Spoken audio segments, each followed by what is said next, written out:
ಎಲ್ಲ ಇಂದ್ರಿಯಗಳನ್ನು ಪರಾಂಚಿಖಾನಿ ವಿತರಣಾತ್ ಸ್ವಯಂಭೂ, ಎಲ್ಲ ಇಂದ್ರಿಯಗಳನ್ನು ಬಹಿರ್ಮುಖವಾಗಿ ಸೃಷ್ಟಿ ಮಾಡಿದ್ದಾನೆ ಭಗವಂತ. ಅಂದರೆ ಎಲ್ಲ ಇಂದ್ರಿಯಗಳು ಹೊರಗಡೆ ವಿಷಯದ ಕಡೆಗೆ ಧಾವಿಸಿ ಓಡ್ತಾ ಇರುತ್ತೆ. ಆ ಹೊರಗಡೆ ವಿಷಯದ ಕಡೆಗೆ ಧಾವಿಸಿ ಓಡುವ ಇಂದ್ರಿಯಗಳನ್ನು ಒಳಗಿನ ವಿಷಯದ ಕಡೆಗೆ ತಿರುಗಿಸೋದಿದೆಯಲ್ಲ, ಅದನ್ನು ಇಂದ್ರಿಯ ನಿಗ್ರಹ ಹಾಗೆ ಅಂತ ಹೇಳ್ತಾರೆ.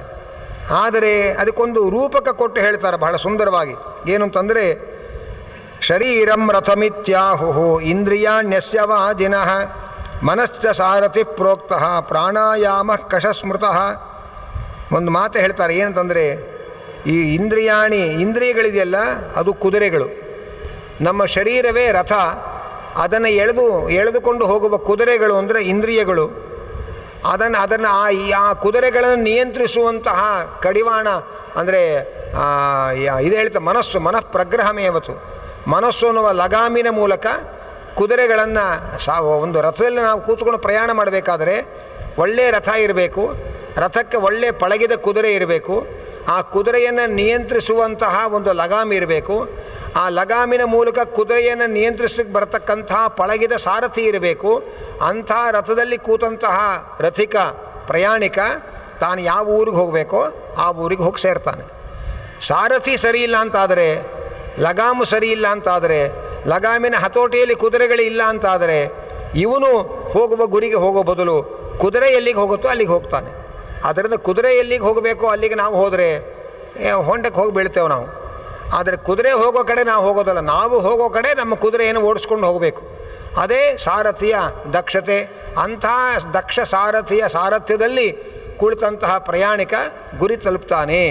ಆದ್ದರಿಂದ ನಮ್ಮ ಶರೀರ ಅನ್ನೋದು ಒಂದು ರಥ ಆದರೆ, ಅದ ಇಂದ್ರಿಯಗಳು ಕುದುರೆಗಳಾದರೆ, ಆ ಕುದುರೆಗಳನ್ನು ನಿಯಂತ್ರಿಸುವಂತಹ ಲಗಾಮು ಮನಸ್ಸಾದರೆ, ಮನಸ್ಸನ್ನು ಹಿಡಿದು ನಡೆಸುವಂತಹ ಸಾರಥಿ ಅನ್ನೋದು ಬುದ್ಧಿ ಆದರೆ, ಬುದ್ಧಿ ಅಂದರೆ ವಿವೇಕ ಅಂತಾದರೆ, ಅಂತಹ ರಥದಲ್ಲಿ ಕೂತ ಪ್ರಯಾಣಿಕ ಅಂದರೆ ಸಾಧಕನಾದ ಜೀವ ತನ್ನ ಗುರಿಯಾದ ಭಗವಂತನ ಕಡೆಗೆ ಸಾಗ್ತಾನೆ. ಆದ್ದರಿಂದ ಮನಸ್ಸು ಹತೋಟಿಯಲ್ಲಿರಬೇಕು, ಇಂದ್ರಿಯಗಳ ಹತೋಟಿಯಲ್ಲಿರಬೇಕು. ಅದು ಆಗ ನಾವು ಸೇರಬೇಕಾದ, ನಾವು ಹೋಗಬೇಕಾದ ಗುರಿಯ ಕಡೆಗೆ ಸಾಗಬಹುದು. ಇಲ್ಲದೇ ಹೋದರೆ ಇಂದ್ರಿಯಗಳು ಎಲ್ಲೆಲ್ಲಿ ಎಳ್ಕೊಂಡು ಹೋಗುತ್ತೋ ಅಲ್ಲೆಲ್ಲಿಗೆ ಹೋಗ್ತೇವೆ ನಾವು. ಅದರಿಂದ ಬಹಳ ಎಚ್ಚರಿಕೆ ಇರಬೇಕು ಅಂತ ಹೇಳ್ತಾರೆ. ಕೆಲವು ಕಾರುಗಳಲ್ಲಿ ಡೋರ್ ಓಪನ್ ಮಾಡಿದ ಕೂಡಲೇ ಆಟೋಮೆಟಿಕ್ಕಾಗಿ ಒಳಗಡೆ ಲೈಟ್ ಬರುತ್ತೆ, ನೀವು ನೋಡಿರ್ತೀರಿ. ಆದರೆ ನಮ್ಮ ಭಗವಂತ ಇವರೆಲ್ಲ ಈಗ ತಯಾರು ಮಾಡ್ಯಾರೆ. ನಮ್ಮ ಭಗವಂತ ಬಹಳ ಮುಖ್ಯವಾಗಿ ಚೆನ್ನಾಗಿರೋದನ್ನು ತಯಾರು ಮಾಡಿ. ಏನೆಂದರೆ, ಅಲ್ಲಿ ಡೋರ್ ತೆಗೆದ ಕೂಡಲೇ ಲೈಟ್ ಬರುತ್ತೆ, ಇಲ್ಲಿ ಡೋರ್ ಹಾಕಿದ ಕೂಡಲೇ ಲೈಟ್ ಬರುತ್ತೆ. ಅದು ನಮ್ಮ ದೇಹದಲ್ಲಿ ಮಾಡಿರುವ ಭಗವಂತನ ವ್ಯವಸ್ಥೆ. ಇಲ್ಲಿ ದ್ವಾರಗಳು ಯಾವುದು ಅಂದರೆ ನಮ್ಮ ಹೊರಗಿನ ಇಂದ್ರಿಯಗಳು. ಆ ಕಣ್ಣು ಮುಚ್ಚಿದ ಮೇಲೆ ಒಳಗೆ ಬೆಳಕು ಶುರುವಾಗುತ್ತೆ, ಒಳಗಿನ ಬಾಗಿಲು ತೆಕ್ಕೊಳ್ಳುತ್ತೆ. ಇಂಥ ಒಂದು ಆಟೋಮೆಟಿಕ್ ವ್ಯವಸ್ಥೆಯನ್ನು ಭಗವಂತ ಮಾಡಿದ್ದಾನೆ. ಹೊರಗಿನ ಬಾಗಿಲು ಮುಚ್ಚಿದ ಕೂಡಲೇ ಒಳಗಡೆ ಬಾಗಿಲು ಓಪನ್ ಆಗುತ್ತೆ. ಆಗ ಒಳಗೆ ನಾವು ಒಳಗಿನ ಪ್ರಪಂಚವನ್ನು ನೋಡ್ತೇವೆ. ಹೊರಗಿನ ಪ್ರಪಂಚ ನಮ್ಮ ಕಣ್ಣು ಹಬ್ಬಬ್ಬ ಅಂದರೆ ಒಂದಿಷ್ಟು ದೂರ, ಕನ್ನಡಕ ಹಾಕ್ಕೊಳ್ದೆ ಹೋದರೆ ಇನ್ನೂ ಹತ್ತಿರ, ಹಾಕ್ಕೊಂಡ್ರೆ ಇನ್ನು ಸ್ವಲ್ಪ ದೂರ ಅಂತ ಅಲ್ಲಿ ತನಕ ನಮ್ಮ ಕಣ್ಣು ನೋಡೋ ಶಕ್ತಿ ಅದರ ಆಚೆಯಲ್ಲಿ ಇರತಕ್ಕಂಥದ್ದನ್ನು ನೋಡುವ ಶಕ್ತಿ ಕಣ್ಣಿಗಿಲ್ಲ. ಅಮೇರಿಕದಲ್ಲಿ ನಿಮ್ಮ ಮೊಮ್ಮಕ್ಕಳಿದ್ದರೆ, ನೀವು ಪುರಾಣದಲ್ಲೇ ಕೂತರೆ, ಕಣ್ಣು ಮುಚ್ಚಿದರೆ ನೀವು ಅಮೇರಿಕದಲ್ಲಿ ನಿಮ್ಮ ಮಗ ಮೊಮ್ಮಕ್ಕಳು ಸೊಸೆ ಎಲ್ಲರನ್ನೂ ಕಾಣ್ತೀರಿ. ಅಮೇರಿಕ ಎಷ್ಟು ದೂರ ಇದೆ. ಮನಸ್ಸು ಒಂದು ಕ್ಷಣದಲ್ಲಿ ನಿಮ್ಮ ಅಮೇರಿಕದಲ್ಲಿರುವ ನಿಮ್ಮ ಮಗನ ಮನೆ ಒಳಗೆ ಹೋಗಿ ಅಲ್ಲೆಲ್ಲ ಓಡಾಡಿಕೊಂಡು ಎಲ್ಲರನ್ನು ವಿಚಾರಿಸ್ಕೊಂಡು ಬಂದ್ಬಿಡುತ್ತೆ. ಇಲ್ಲಿಗೆ ಕಣ್ಣು ತೆರೆದರೆ ಇಲ್ಲಿ ರಾಜಾಂಗಣ, ವೇದಿಕೆ, ಇಲ್ಲಿಗೆ ಸ್ಟಾಪು ನಮ್ಮ ಕಣ್ಣಿನ ಶಕ್ತಿ. ಆದ್ದರಿಂದ ಕಣ್ಣಿಂದ ನೋಡುವ ಪ್ರಪಂಚಕ್ಕಿಂತ ಕಣ್ಣು ಮುಚ್ಚಿ ನೋಡುವ ಪ್ರಪಂಚ ಬಹಳ ವಿಸ್ತಾರ. ಆದ್ದರಿಂದ ಅಂತಹ ಪ್ರಪಂಚದಲ್ಲಿ ಭಗವಂತನನ್ನು ನಾವು ಕಣ್ಣು ಮುಚ್ಚಿ ಧ್ಯಾನ ಮಾಡುವುದನ್ನು ಕಲ್ತ್ಕೊಳ್ಬೇಕು ಹಾಗೆ ಅಂತಾರೆ. ಆದರೆ ಕೆಲವರಿಗೆ ಒಂದು ಸಮಸ್ಯೆ, ಕಣ್ಣು ಮುಚ್ಚಿದರೆ ಯಾರ್ಯಾರು ನೋಡಬೇಕು ಅಂತ ಮನಸ್ಸಲ್ಲಿ ಇವನೇನೇನು ಆಸೆಗಳು ಕಟ್ಕೊಂಡಿರ್ತಾನೋ ಅವರೆಲ್ಲ ಕಣ್ಣು ಮುಚ್ಚಿರು ಬರ್ತಾರೆ. ಕಣ್ಣು ತೆರೆದ್ರೆ ಪಕ್ಕದಲ್ಲಿ ಇರ್ತಾರೆ, ಆದ್ದರಿಂದ ಯಾರ್ಯಾರನ್ನೂ ನೋಡೋಕ್ಕೆ ಧೈರ್ಯ ಬರಲ್ಲ. ಕಣ್ಣು ಮುಚ್ಚಿದ್ರೆ ಯಾರು ಭಯವೂ ಇಲ್ಲ. ಆದ್ದರಿಂದ ನಾವು ನೋಡಬಾರದ ವಸ್ತುಗಳನ್ನೆಲ್ಲ ಕಣ್ಣು ಮುಚ್ಚಿದ್ರೆ ಕಾಣ್ತಾ ಇರುತ್ತೆ. ಏನು ಮಾಡೋಣ? ಅದೇನು ಮಾಡೋಣ ಅಂದರೆ ಅದು ನಮ್ಮದೇ ಸಮಸ್ಯೆ. ಅದು ಯಾಕೆಂದರೆ ನಾವು ಏನೇನು ನೋಡಿರ್ತೇವೆ, ಏನೇನು ಆಲೋಚನೆ ಮಾಡಿರ್ತೇವೆ ಅದೆಲ್ಲ ಮನಸ್ಸಲ್ಲೇ ರೆಕಾರ್ಡ್ ಆಗಿರುತ್ತೆ. ಕಣ್ಣು ಮುಚ್ಚುಗಳೇ ರೆಕಾರ್ಡು ಆನ್ ಆಗುತ್ತೆ. ಆವಾಗ ಮನಸ್ಸಲ್ಲಿ ಇದ್ದದ್ದೆಲ್ಲ ಕಾಣ್ತಾ ಇರ್ತೇವೆ. ಆದ್ದರಿಂದ ಅದಕ್ಕೋಸ್ಕರ ಏನು ಹೇಳ್ತಾರೆ, ನೀನು ಕಣ್ಣಲ್ಲಿ ಭಗವಂತನನ್ನು ನೋಡು, ಕಿವಿಯಲ್ಲಿ ಭಗವಂತನ ವಿಚಾರವನ್ನು ಕೇಳು, ನಾಲಿಗೆಯಲ್ಲಿ ಭಗವಂತನ ಬಗ್ಗೆ ಮಾತಾಡು. ಹಾಗೆ ಎಲ್ಲ ಹೊರಗಡೆಯ ಇಂದ್ರಿಯಗಳಿಂದ ಕ್ಯಾಸೆಟ್ನಲ್ಲಿ ಇದೇ ರೆಕಾರ್ಡ್ ಆಗಿರುತ್ತೆ. ಯಾವುದು ರೆಕಾರ್ಡ್ ಆಗಿರುತ್ತೋ ಅದು ಆನ್ ಆಗಿಬಿಡುತ್ತೆ. ಕಣ್ಣು ಮುಚ್ಚಿದ್ಕೊಳ್ಳಿ ಅದು ಆನ್ ಆಗಿಬಿಡುತ್ತೆ. ಆನ್ ಆದಾಗ ಅಲ್ಲಿದ್ದದ್ದನ್ನೆಲ್ಲ ಕಾಣ್ತಾ ಇರ್ತೇವೆ, ನಾವು ನೋಡ್ತಾ ಇರ್ತೇವೆ. ಅದಕ್ಕೆ ಏನು ಪ್ರಾಕ್ಟೀಸ್ ಮಾಡ್ಕೋಬೇಕು ಅಂದರೆ ಭಗವಂತನ ಪುರಾಣಗಳನ್ನು ಕೇಳ್ತಾ ಇರಬೇಕು, ಭಗವಂತನ ಮಂತ್ರಗಳನ್ನು ಸ್ತೋತ್ರಗಳನ್ನು ನಾಲಿಗೆಯಲ್ಲಿ ಹೇಳ್ತಾ ಇರಬೇಕು. ಟೇಪ್ ರೆಕಾರ್ಡ್ರ್ ಮುಂದೆ ನೀವು ಜೋರಾಗಿ ಹಚ್ಕೊಂಡ್ರು, ಜೋರಾಗಿ ಕಿರ್ಚ್ಕೊಂಡ್ರು ರೆಕಾರ್ಡ್ ಆಗತ್ತೆ. ಹರಿಕಥಾಮೃತಸಾರ ಹೇಳಿದ್ರು ರೆಕಾರ್ಡ್ ಆಗತ್ತೆ. ಆ ಟೇಪ್ ರೆಕಾರ್ಡ್ರಿಗೆ ಯಾವುದು ರೆಕಾರ್ಡ್ ಮಾಡ್ಕೋಬೇಕು, ಯಾವುದು ರೆಕಾರ್ಡ್ ಮಾಡ್ಕೋಬಾರ್ದು ಆ ಕಾಮನ್ ಸೆನ್ಸು ಟೇಪ್ ರೆಕಾರ್ಡ್ಗಿರಲ್ಲ, ಅದು ಮುಂದೆ ಕೂತೋರ್ಗೆ ಇರಬೇಕು ಅಷ್ಟೇ. ಹಾಗೆ ಮನಸ್ಸು ಅನ್ನೋದು ಒಂದು ಟೇಪ್ ರೆಕಾರ್ಡ್ ಕ್ಯಾಸೆಟ್ ಇದ್ದ ಹಾಗದು. ಅದ್ರ ಮುಂದೆ ನೀವೇನು ತುರುಕಿದ್ರು ಅದು ರೆಕಾರ್ಡ್ ಮಾಡ್ಕೊಳ್ತಾ ಇರ್ತದೆ. ಅದು ರೆಕಾರ್ಡ್ ಮಾಡ್ಕೊಳ್ಳೋದು ಅಷ್ಟೇ ಅದು ಕೆಲಸ. ನೀವು ಕೆಟ್ಟದ್ದನ್ನೆಲ್ಲ ಮಾತಾಡಿದ್ರೆ ಕೆಟ್ಟದ್ದನ್ನು ರೆಕಾರ್ಡ್ ಮಾಡ್ಕೊಳ್ಳುತ್ತೆ. ಕೆಟ್ಟದ್ದನ್ನೆಲ್ಲ ನೋಡ್ತಾ ಕೂತ್ಕೊಂಡ್ರೆ ರಾತ್ರಿ ಮೊಬೈಲಿಗೆ ಹಾಕ್ಕೊಂಡು ಅದನ್ನೇ ರೆಕಾರ್ಡ್ ಮಾಡ್ಕೊಳ್ತಾ ಇರುತ್ತೆ. ನೀವು ಏನು ಕೆಟ್ಟದ್ದನ್ನು ನೋಡ್ತೇವೆ, ನಾವೇನು ಕೆಟ್ಟದ್ದನ್ನು ಕೇಳ್ತೇವೆ, ಏನು ಕೆಟ್ಟದ್ದನ್ನು ಆಡ್ತೇವೆ, ಅದೇ ಮನಸ್ಸು ಅನ್ನುವ ಕ್ಯಾಸೆಟಲ್ಲಿ ರೆಕಾರ್ಡ್ ಆಗಿರುತ್ತೆ. ಕಣ್ಣು ಮುಚ್ಚಿದ ಕೂಡಲೇ ಒಳಗೆ ರೆಕಾರ್ಡು ಆನ್ ಆಗುತ್ತೆ. ಅಲ್ಲಿ ರೆಕಾರ್ಡ್ ಆದದ್ದನ್ನೆಲ್ಲ ನಾವು ನೋಡ್ತಾ ಇರ್ತೇವೆ. ಅದರಿಂದ ಅದಕ್ಕೋಸ್ಕರವೇ ಒಳ್ಳೆಯದನ್ನು ನೋಡು, ಒಳ್ಳೆಯದನ್ನು ಕೇಳು, ಒಳ್ಳೆಯದನ್ನು ಹೇಳು. ಈ ಒಳ್ಳೆಯದನ್ನೇ ನಾವು ಒಳಗಡೆಗೆ ಹಾಕಿದರೆ ಆವಾಗ ನಮ್ಮ ಟೇಪ್ ರೆಕಾರ್ಡ್ರು ತುಂಬ ಭಾಗವತವೇ ರೆಕಾರ್ಡ್ ಆಗಿದ್ದರೆ ಅದು ಪ್ರೆಸ್ ಮಾಡಿದ್ರೆ ಭಾಗವತವೇ ಕೇಳಿಸ್ಕೋತೀವಿ ನಾವು. ಅದರೊಳಗೆ ಬೇಡದ ಸಂಗತಿಗಳೆಲ್ಲ ರೆಕಾರ್ಡ್ ಆಗಿದ್ದರೆ ಆನ್ ಮಾಡ್ಕೊಳ್ಳಿ ಅದನ್ನೇ ಕೇಳ್ತೀವಿ ನಾವು. ಆದ್ದರಿಂದಲೇ ಭದ್ರಂ ಕರ್ಣೇ ವಿಷ್ಣುಯಾಮದೇವ ಭದ್ರಂ ಪಶ್ಯೇಮಾಕ್ಷಭಿರ್ಯ ಜತ್ರಾಹ ಅಂಥೇಳಿ ವೇದ ಮಂತ್ರಗಳು. ಪರಮ ಮಂಗಲ ಸ್ವರೂಪನಾದ ಭಗವಂತನ ವಿಚಾರಗಳನ್ನು ಕಿವಿಯಿಂದ ಕೇಳು, ಮನಸ್ಸಲ್ಲಿ ಅದೇ ರೆಕಾರ್ಡ್ ಆಗುತ್ತೆ. ಭಗವಂತನ ಸುಂದರ ಮೂರ್ತಿಗಳನ್ನು ನೋಡು, ಮನಸ್ಸಲ್ಲಿ ಅದೇ ರೆಕಾರ್ಡ್ ಆಗುತ್ತೆ. ಭಗವಂತನ ಸ್ತೋತ್ರ ಮಂತ್ರಗಳನ್ನು ಜಪ ಮಾಡು, ಮನಸ್ಸಲ್ಲಿ ಅದೇ ರೆಕಾರ್ಡ್ ಆಗುತ್ತೆ. ಕಣ್ಣು ಮುಚ್ಕೋ, ಅದೇ ಆನ್ ಆಗುತ್ತೆ. ಆವಾಗ ಭಗವಂತನೇ ಕಾಣ್ತಾನೆ. ಭಗವದ್ ರೂಪಗಳು, ಭಗವಂತನ ಮಂತ್ರಗಳು ಇದೇ ಕಾಣಕ್ಕೆ ಶುರುವಾಗತ್ತೆ ಎಂಬ ಮಾತನ್ನು ತಿಳಿಸ್ತಾ ಇದ್ದಾರೆ. ಹೀಗೆ ಆ ಧ್ಯಾನ ಧಾರಣ ಮೊದಲಾದಂತಹ ಸಾಧನ ಏನಿದೆ, ಸಾಧನಗಳ ಅಂಗಗಳೇನಿದೆ ಅದನ್ನು ಪರಿಚಯಿಸ್ತಾರೆ. ಅದರಂತೆಯೇ ಧ್ಯಾನ, ಮುಂದೆ ಧ್ಯಾನದ ಹೇಳ್ತಾರೆ. ಇದೆಲ್ಲ ಆದಾಗ ಧ್ಯಾನ ಅಂದರೆ ನಾವು ನೆನೆಸಿಕೊಂಡ ಭಗವಂತನ ಕಡೆಗೆ ಮನಸ್ಸು ಏಕಾಗ್ರವಾಗಿ ಚಿಂತಿಸೋದು, ಅದಕ್ಕೆ ಧ್ಯಾನ ಅಂತ ಹೆಸರು. ಶ್ರೀಪಾದಂಗಳವರು ಒಂದು ಕಥೆ ಹೇಳ್ತಾ ಇದ್ರು.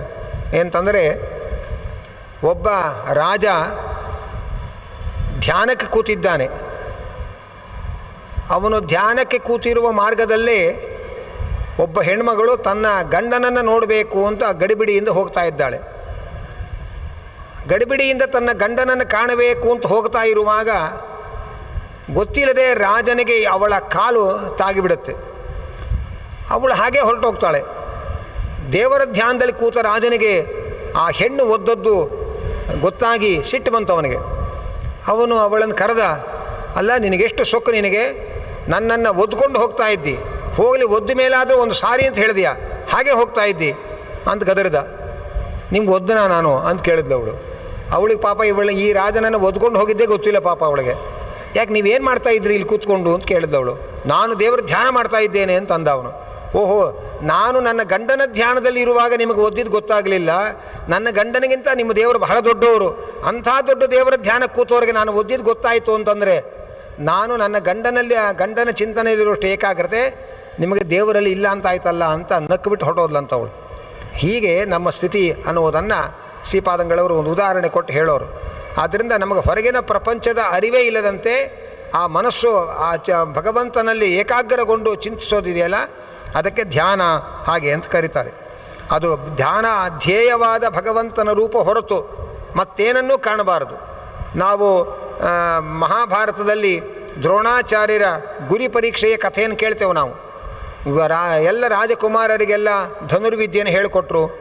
ಒಂದು ದಿವಸ ಗುರಿ ಪರೀಕ್ಷೆ, ಯಾರು ಹೇಗೆ ಗುರಿ ಇಡ್ತಾರೆ ನೋಡೋಣ ಅಂತ ಗುರಿ ಪರೀಕ್ಷೆ ಇಟ್ಟರು. ಒಂದು ಮರದ ಕೊಂಬೆಯಲ್ಲಿ ಒಂದು ಹಕ್ಕಿ, ಆ ಹಕ್ಕಿಯ ಕಣ್ಣಿಗೆ ಬಾಣ ಬಿಡಬೇಕು ಹಾಗೆ ಅಂತ ಹೇಳಿದರು. ಎಲ್ಲರೂ ಕೂಡ ಬರೋದು, ಬಿಲ್ಲಿಗೆ ಬಾಣ ಜೋಡಿಸೋದು, ಗುರಿ ಇಡೋದು. ಪಕ್ಕದಲ್ಲಿ ದ್ರೋಣಾಚಾರ್ಯ ಕೇಳ್ತಾ ಇದ್ರು, ನಿಂಗೆ ಏನೇನು ಕಾಣ್ತಾ ಇದೆ ಅಂತ. ಕೆಲವರು ಹೇಳಿದರು, ಸ್ವಾಮಿ ಆ ಬೆಳ್ಳಿಯ ಮೋಡ, ಹಸಿರಾಗಿರ್ತಕ್ಕ ಎಲೆಗಳು, ಅದರಲ್ಲಿ ಅರಳಿ ನಿಂತ ಹೂವುಗಳು. ಅವ್ರು ಹೇಳಿದ್ರು, ನಿನಗೆ ಪ್ರಕೃತಿ ವರ್ಣನೆ ಮಾಡೋಕ್ಕೆ ನಿಲ್ಲಿಸಿರೋದಲ್ಲ, ನಿನಗೆ ಗುರಿಯ ಕಡೆಗೆ ಏಕಾಗ್ರತೆಯೇ ಇಲ್ಲ, ಹೋಗಿ ಕೂತ್ಕೊ ನೀನು ಹಾಗಂತ ವಾಪಸ್ ಕಳಿಸಿದ್ರು. ಹೀಗೆ ಎಲ್ಲರ ಸರದಿ ಆಯಿತು. ಅರ್ಜುನ ಬಂದ, ಅರ್ಜುನ ಗುರಿ ಇಟ್ಟ.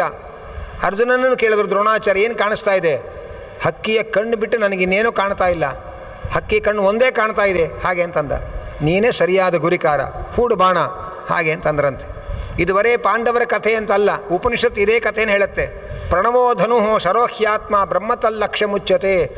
ಆ ಶಾಸ್ತ್ರ ಅನ್ನೋದು ಒಂದು ಬಿಲ್ಲು, ನಮ್ಮ ಮನಸ್ಸು ಅನ್ನೋದು ಅದರಲ್ಲಿ ನೆಡಬೇಕಾದ ಬಾಣ. ನಮ್ಮ ಗುರಿ ಬ್ರಹ್ಮ. ಅಪ್ರಮತ್ತೇನ ವೇದ್ಧವ್ಯಂ, ಪ್ರಮಾದಕ್ಕೊಳಗಾಗಬೇಡ್ರಿ, ಎಲ್ಲೆಲ್ಲೋ ಬಿದ್ದೋಗುತ್ತೆ ಬಾಣ. ಸರಿಯಾದ ಗುರಿಯ ಕಡೆಗೆ ಏಕಾಗ್ರತೆ ಇರಬೇಕು ಅಂತಾರೆ. ಅಲ್ಲ ಶಾಸ್ತ್ರ ಓದಿ ಯಾಕೆ ನಾವು ಭಗವಂತನ ಕಡೆ ಭಕ್ತಿ ಮಾಡಬೇಕು? ಶಾಸ್ತ್ರ ಓದಲ್ಲ, ಹಾಗೆ ಭಕ್ತಿ ಮಾಡ್ತೀವೋ. ದೇವರು ಭಕ್ತಿಗೆ ಮೆಚ್ಚುತ್ತಾನೆ ಅಂತ ನೀವೇ ಹೇಳ್ತೀರಲ್ಲ. ದೇವರು ಭಕ್ತಿಗೆ ಮೆಚ್ಚಿದ ಮೇಲೆ ಶಾಸ್ತ್ರ ಯಾಕೆ ಓದಬೇಕು ಅಂತ ಕೆಲವ್ರಿಗೆ ಅನಿಸುತ್ತೆ. ಅದಕ್ಕೆ ಈ ಉದಾಹರಣೆ ಕೊಟ್ಟಿರೋದು ಉಪನಿಷತ್ತು.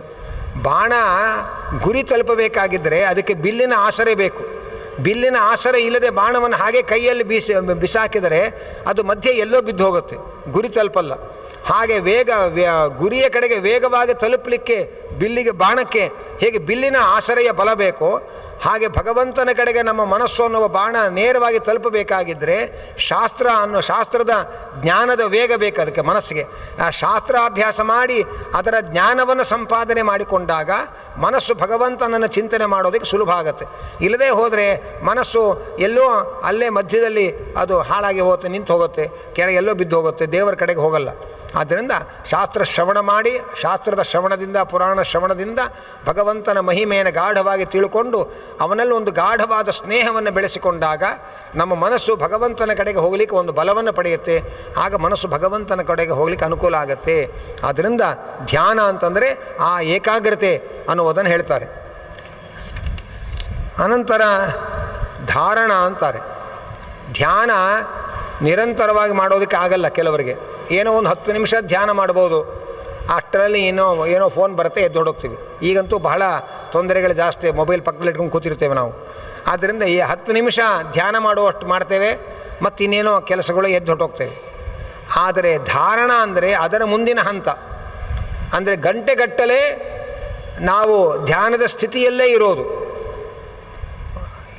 ಎಷ್ಟೋ ಗಂಟೆಗಳ ಕಾಲ ಧ್ಯಾನದ ಸ್ಥಿತಿಯಲ್ಲೇ ಇದ್ದು ಬಿಡೋದು, ಅದು ಧಾರಣ ಅಂತ ಅದನ್ನು ಕರೀತಾರೆ. ಅಂಥ ಒಂದು ಖಂಡ ಸ್ಮೃತಿ ಧ್ಯಾನ, ಅಖಂಡ ಸ್ಮೃತಿ ಧಾರಣ ಅಂತ. ಅಖಂಡವಾಗಿ ಭಗವಂತನ ಕಡೆಗೆ ಖಂಡ ಸ್ಮೃತಿರ್ ಧಾರಣ ಅಥವಾ ಸಮಾಧಿ ಅಖಂಡ ಸ್ಮೃತಿ. ಅಂದರೆ ಧ್ಯಾನ ಒಂದು ಸ್ವಲ್ಪ ಹೊತ್ತು ಮಾಡಿ ಬಿಟ್ಬಿಡ್ತೇವೆ, ಅದು ಧ್ಯಾನದಲ್ಲಿ ಸ್ವಲ್ಪ ಪಕ್ವತೆ ಬಂದು ಬಹಳ ಹೊತ್ತು ಏಕಾಗ್ರತೆಯಿಂದ ಧ್ಯಾನ ಮಾಡೋದಕ್ಕೆ ಕೂತ್ಕೊಳ್ಳುವಂಥ ಸಾಮರ್ಥ್ಯವನ್ನು ಬೆಳೆಸ್ಕೊಳ್ತೇವಲ್ಲ, ಅದಕ್ಕೆ ಧಾರಣ ಅಂತ ಕರೀತಾರೆ. ಅದನ್ನೂ ದಾಟಿ ಸಮಾಧಿ ಅಂತ ಕೊನೆಯ ಸ್ಥಿತಿ. ಸಮಾಧಿ ಅಂತಂದರೆ ದಿವಸಗಳ ಕಳೆದದ್ದೇ ಗೊತ್ತಾಗಲ್ಲ. ಭಗವಂತನ ಚಿಂತನೆಯಲ್ಲಿ ಮುಳುಗಿದಾಗ ಹೊರಗಿನ ಪ್ರಪಂಚದ ಅರಿವೇ ನಮಗಿರಲ್ಲ. ಪ್ರಪಂಚದ ಅರಿವಲ್ಲ, ನಮ್ಮ ದೇಹದ ಮೇಲೆ ನಮಗೆ ಎಚ್ಚರಿಕೆ ಇರಲ್ಲ. ಶಮೀಕ ಋಷಿಗಳು ಕಥೆ ನಾವು ಕೇಳ್ತೇವೆ. ಶಮೀಕ ಋಷಿಗಳು ಸಮಾಧಿ ಸ್ಥಿತಿಯಲ್ಲಿದ್ದರು. ಪರೀಕ್ಷಿತ್ ರಾಜ ಬಂದ, ತನಗೆ ಪರೀಕ್ಷಿತ್ ರಾಜರು ಬಂದದ್ದೂ ಗೊತ್ತಾಗಲಿಲ್ಲ. ಅವನು ಸರ್ಪದ ಶವವನ್ನು ತಂದು ಆ ಋಷಿಗಳ ಕೊರಳಿಗೆ ಹಾಕಿದ್ದೂ ಗೊತ್ತಾಗಲಿಲ್ಲ ಅವರಿಗೆ. ಯಾಕೆಂದರೆ ಅವರು ದೇಹವನ್ನೇ ಮರೆತು ಬಿಟ್ಟಿದ್ರು. ಅವರು ದೇಹವನ್ನೇ ಮರೆತು ಸಮಾಧಿ ಸ್ಥಿತಿಯನ್ನು ತಲುಪಿದ್ರು ಅವರು. ಇಂತಹ ಧ್ಯಾನದ ಅತ್ಯಂತ ಪರಿಪಕ್ವ ಅವಸ್ಥೆ ಅದು ಸಮಾಧಿ ಅಂತ ಕರೀತಾರೆ. ಅಲ್ಲಿ ದಿನಗಟ್ಟಲೆ ತಿಂಗಳುಗಟ್ಟಲೆ ಮುಳುಗಿ ಹೋಗಿರ್ತಾರೆ. ಹೊರಗಿನ ಪ್ರಪಂಚದ ಎಚ್ಚರವೇ ಇರಲ್ಲ, ಮೈ ಮೇಲೆ ಎಚ್ಚರ ಇರಲ್ಲ. ಅಂಥ ಸ್ಥಿತಿ ತಲುಪ್ತಾರಲ್ಲ, ಅದಕ್ಕೆ ಸಮಾಧಿ ಅಂತ ಕರೀತಾರೆ.